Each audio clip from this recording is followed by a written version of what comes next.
Ceres in the third house of a natal chart weaves the themes of nurturance, sustenance, and the harvest into the immediate environment of the mind. In astrology, Ceres represents the Great Mother archetype, how we give and receive care, our relationship with self-worth, and how we handle the cycles of loss and return. When this asteroid resides in the third house, the house of communication, siblings, and local travel, the act of mothering is transitioned from the physical realm into the intellectual and verbal spheres. The word is food. For an individual with Ceres in the third house, words are not merely tools for data exchange, they are a form of nourishment. These individuals often feel a profound need to be heard and understood to feel safe. Conversely, they nurture others through their speech, writing, and teaching. To them, a thoughtful conversation or a well-written letter can be as restorative as a home-cooked meal. They are the friends who send the checking-in text at exactly the right moment or provide the specific piece of information that solves a crisis. There is often a caretaker quality to their communication style. They may instinctively use language to soothe, mediate, or educate. Because the third house governs the early learning environment, these individuals may have found solace in books or school during their childhood. Learning was likely a primary way they felt connected to the world or sought approval from parental figures. Siblings and the local environment. Ceres here significantly colors the relationship with siblings and neighbors. The individual may have taken on a parental role toward a sibling, or perhaps a sibling served as a primary source of maternal-style nurturing. In some cases, the loss and return cycle of Ceres manifests as periods of estrangement followed by intense reunions with brothers or sisters. The local neighborhood also becomes a place of cultivation. These people often feel a deep connection to their immediate surroundings, the local park, the neighborhood cafe, or the daily commute. They may be the hub of their community, the person who knows everyone's name and ensures that the social fabric of their street remains intact. The intellectual harvest. The third house is also the domain of the lower mind and logical processing. With Ceres here, the intellectual process is deeply tied to one's sense of abundance. When they are learning and sharing ideas, they feel full. When they are silenced or stuck in a stagnant mental environment, they can experience a unique form of intellectual malnutrition. They may possess a natural talent for teaching, particularly in ways that provide others with practical life skills. Their harvest is often found in their ideas, manuscripts, or the way they bridge gaps between people through mediation. They understand that information is a resource that should be shared to ensure the survival and growth of the collective. Shadow aspects, the silent treatment and mental grief. The shadow side of Ceres involves themes of Ceres' grief when Proserpina was taken to the underworld. In the third house, this can manifest as a fear of being silenced or misunderstood. If their ideas are rejected, they may feel a deep sense of personal abandonment. They might also use the silent treatment as a defensive weapon, withdrawing their communication, their milk, when they feel hurt or unappreciated. There can also be a tendency to over-identify with one's intellect. If they aren't the smart one or the one with the answers, they may struggle with feelings of worthlessness. Learning to balance the need for mental stimulation with the realization that their value is inherent, not just tied to what they know, is a key life lesson for this placement. Integration and growth. Ultimately, Ceres in the third house asks the individual to become a steward of the word. By recognizing that their voice is a tool for healing, they can turn their daily interactions into acts of service. They find their greatest fulfillment when they use their mind to cultivate understanding, ensuring that no one in their immediate circle goes hungry for connection or clarity. They are the gardeners of the mind, planting seeds of thought that eventually bloom into a shared communal wisdom. When Ceres moves through the signs in the third house, it changes the flavor of the mental nourishment provided. Here is a brief look at how Ceres manifests in each sign within this house. Aries nurtures through honest, direct, and assertive speech.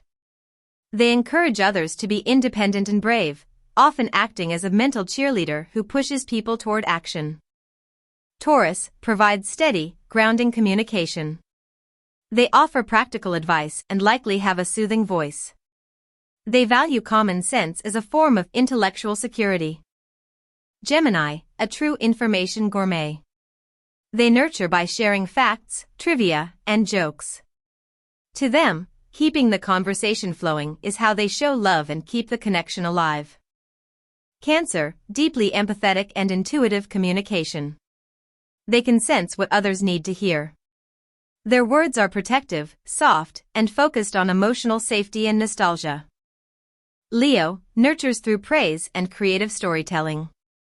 They use their voice to boost the confidence of others, making people feel seen and celebrated through warm, dramatic expression. Virgo, caretaking through precision. They provide how-to guides, edits, and constructive feedback. To them, giving you the exact information you need to fix a problem is the highest form of care. Libra, mediates and balances. They nurture by creating harmony in dialogue, always ensuring everyone is heard. They use diplomatic language to bridge gaps and soften harsh truths.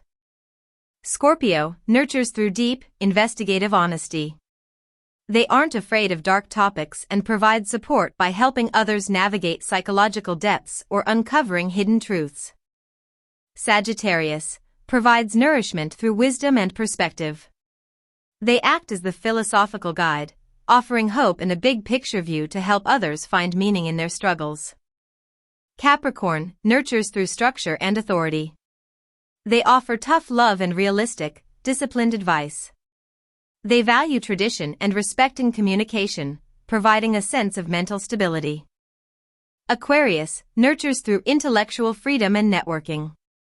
They provide support by introducing people to new ideas or communities, encouraging others to think outside the box.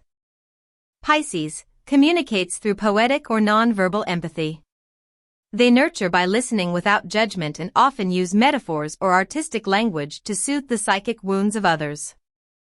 The transit of Ceres through the third house marks a significant period of intellectual regreening.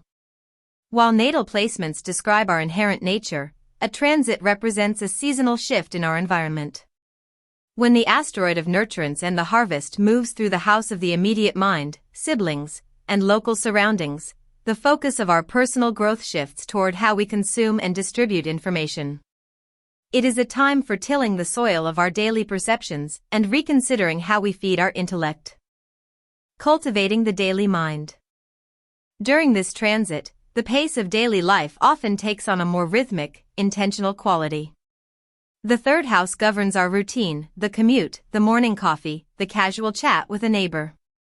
Ceres here asks us to find sustenance in these mundane moments.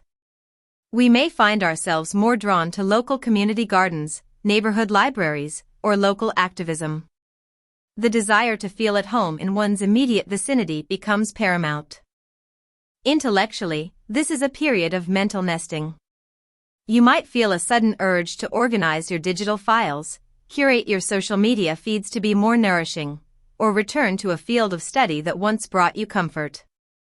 If your mind has felt like a desert lately, dry, overworked, or barren, Ceres provides the rain necessary to start a new cycle of learning.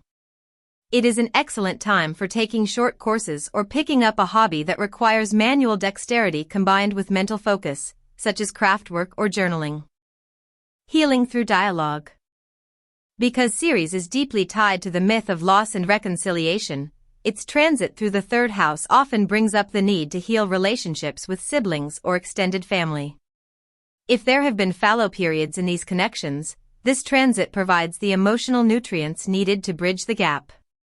Conversations that were previously too difficult may now feel more accessible, as Ceres provides a softer, more maternal approach to communication. This transit also highlights the loss aspect of the archetype in terms of ideas. You may have to let go of an old way of thinking or a project that is no longer bearing fruit. Just as Ceres had to allow the seasons to change, you may find that certain intellectual pursuits need to be pruned to allow for more vital growth. The lesson here is that silence is not necessarily a void. Sometimes, the mind needs a fallow season to regain its strength. The word is medicine. One of the most potent expressions of this transit is the realization that your words have the power to heal others. You may find yourself acting as a mentor, a sympathetic listener, or a mediator more often than usual. People are naturally drawn to your mental warmth during this time. There is a specific focus on practical wisdom, the kind of advice that helps someone get through their day rather than abstract theory. However, the transit also warns against overfeeding others with your opinions or becoming a mother hen in your social circle to the point of being overbearing. The goal is to provide the information people need to grow themselves, not to do the growing for them. Managing mental exhaustion. In the shadow of this transit, there can be a tendency toward mental burnout if one attempts to nurture everyone at once. The third house is a fast-moving, mercurial space, and the heavy, grounding energy of Ceres can sometimes feel at odds with the rapid-fire nature of modern communication. If you feel overwhelmed by emails, notifications, or local obligations, it is a signal that your mental soil is being overfarmed. Ceres teaches us that we cannot give from an empty storehouse. During this transit, it is essential to ask yourself, is what I am reading/watching/saying actually nourishing me, or am I just consuming it out of habit? By being selective about your mental intake, you ensure that the harvest at the end of this transit, the wisdom and connections you've built, is of the highest quality. Conclusion of the transit. As Ceres moves toward the end of the third house, the focus shifts from the act of planting ideas to the preparation for a deeper, more internal harvest, as it moves toward the fourth house. The lasting impact of this transit is a refined ability to communicate with care and a deeper appreciation for the sacredness of the ordinary. You emerge from this period with a mind that is not just smarter, but more compassionate, and a local environment that feels more like a sanctuary. Subscribe, like, and share.